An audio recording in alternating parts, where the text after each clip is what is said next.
Welcome back, students. Good morning. Next topic is the Union Parliament. Its three components. Okay.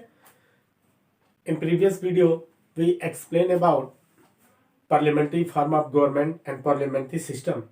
And in this video, we will explain about the Union Parliament and three components of Union Parliament. Let us go. The Constitution provides for the Parliament of the Union of India.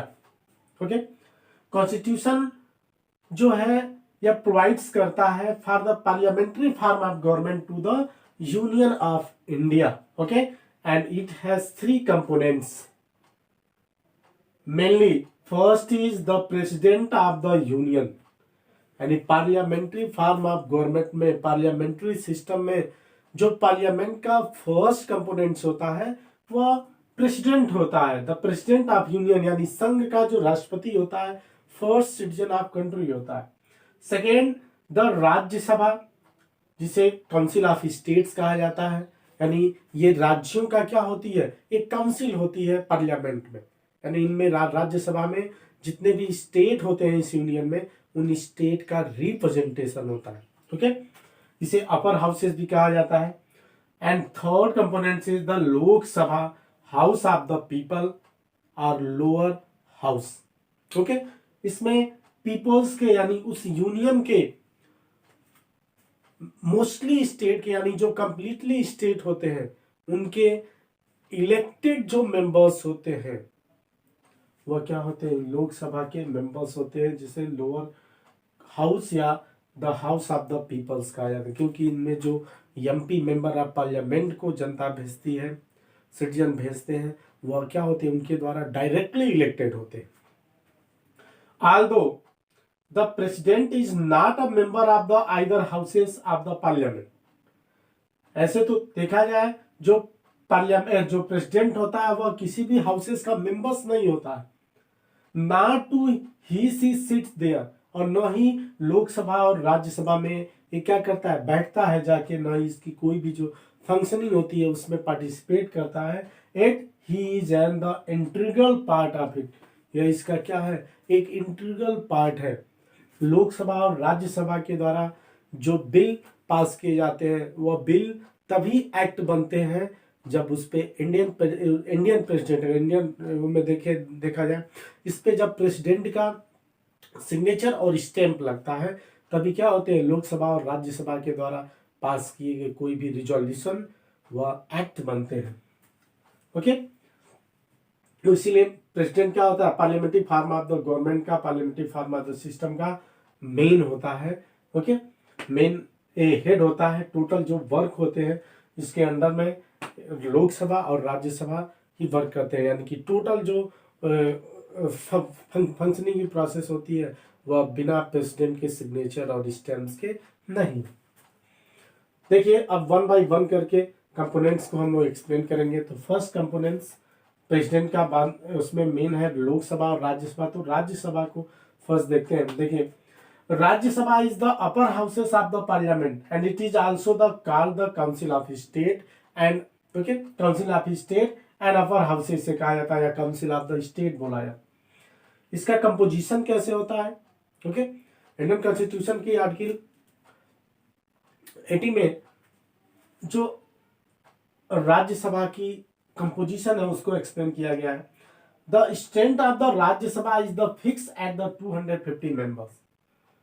Rajya Sabha की जो strength होती है वह, अगर Indian, चूंकि यह explain India parliament के बारे में है तो हम लोग इंडियन पार्लियामेंट को पढ़ रहे हैं. तो देखिए इसमें 250 मेंबर्स इसकी फिक्स क्या है, सीट्स है. एंड इलेक्टेड मेंबर्स आर, जिसमें से 250 में से elected members are 238 and nominated member is 12. 12 nominated member is nominated by the Indian president related to art, export, politicians, social workers, okay, cooperative sectors. इनसे जो 12 members होते हैं वह नॉमिनेट किए जाते हैं बाय इंडियन प्रेसिडेंट. ओके, तो इसमें देखिए 7, इसमें 238 होते हैं जो इलेक्टेड मेंबर्स होते हैं. इनमें हु रिप्रेजेंट द 29 स्टेट, जिनमें से कुछ ऐसे हैं जो 29 स्टेट को रिप्रेजेंट करते हैं, एंड 7 यूनियन टेरिटोरीज, और 238 में से 7 क्या है, जो यूनियन टेरिटरी है उनसे इनका क्या है, रिप्रेजेंटेशन। प्रेजेंट टाइम में जब Jammu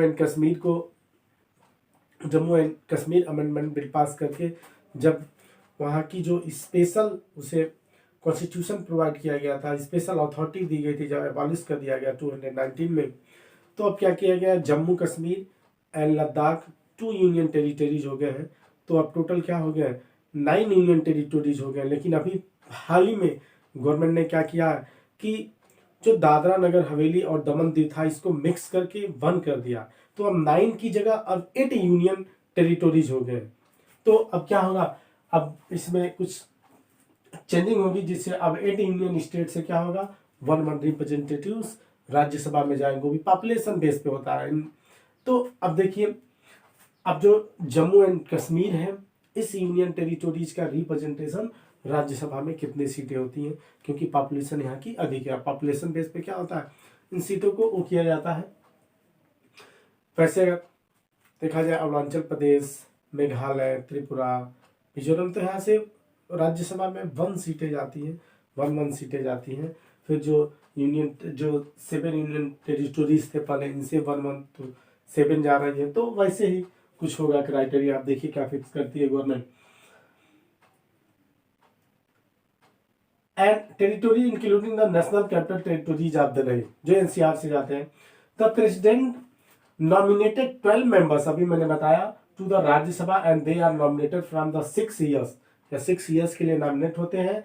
and after every 2 years 1/3 members retired.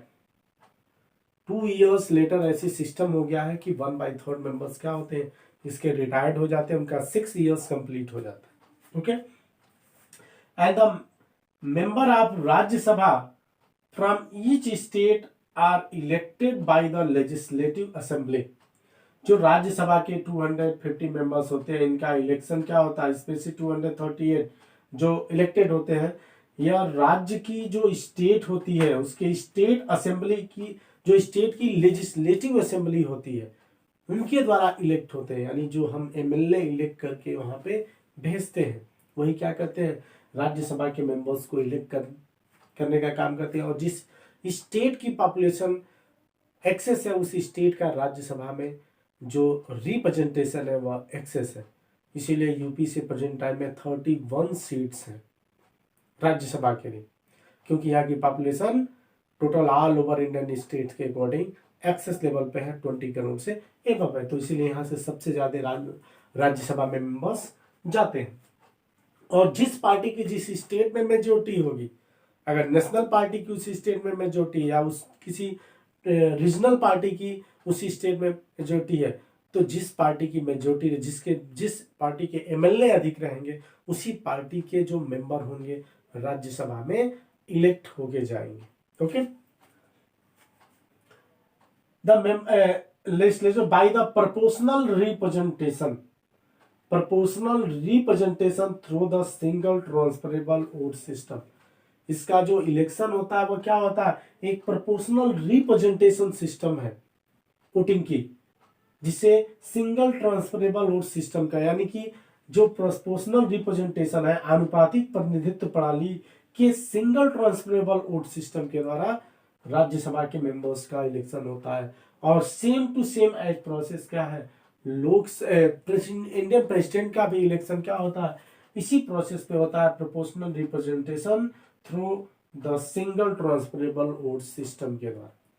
ठीक है, आनुपातिक, हिंदी में बोला जाएगा आनुपातिक प्रतिनिधित्व प्रणाली के एकल संक्रमणी मत पद्धति के द्वारा क्या होता है, राज्यसभा के मेंबर्स, इलेक्टेड मेंबर्स और द इंडियन प्रेसिडेंट का क्या होता है, इलेक्शन होता है, जिसे इनडायरेक्टली इलेक्शन, क्योंकि इनमें क्या होता है, जनता के रिप्रेजेंटेटिव इलेक्ट करते हैं।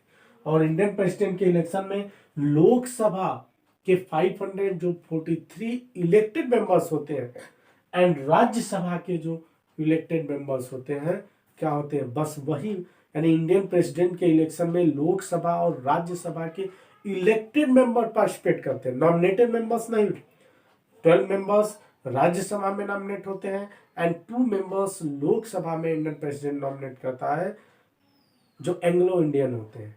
ओके, तो ये रहा। फिर एक होता है राज्यसभा में प्रीसीडिंग अफसर, जिसे कहते हैं प्रीसीडिंग अफसर, यानी कि जैसे लोकसभा का चेयरमैन होता है वैसे इसका भी चेयरमैन, लेकिन वो क्या होता है प्रीसीडिंग अफसर उसे कहा जाता है। ये भी चेयरमैन की भूमिका निभाता है। लेकिन जो इंडिया का वाइस प्रेसिडेंट होता है, यानी जो उपराष्ट्रपति होता है इंडिया का, उसे इंडियन कॉन्स्टिट्यूशन की आर्टिकल 64 के द्वारा यह पावर दिया गया है कि जो भी व्यक्ति वाइस प्रेसिडेंट होगा जिस समय, वह क्या होगा, लोकसभा का प्रेसिडिंग या नॉमिनेटेड चेयरमैन होगा। यानी कि जो प्रेसिडेंट, जो वाइस प्रेसिडेंट के पद पे बैठा है, जो उपराष्ट्रपति है, वह क्या होगा उस समय, राज्यसभा का वह सभापति होगा, चेयरमैन होगा। ओके, जिसे प्रेसिडिंग अफसर कहा जाता है।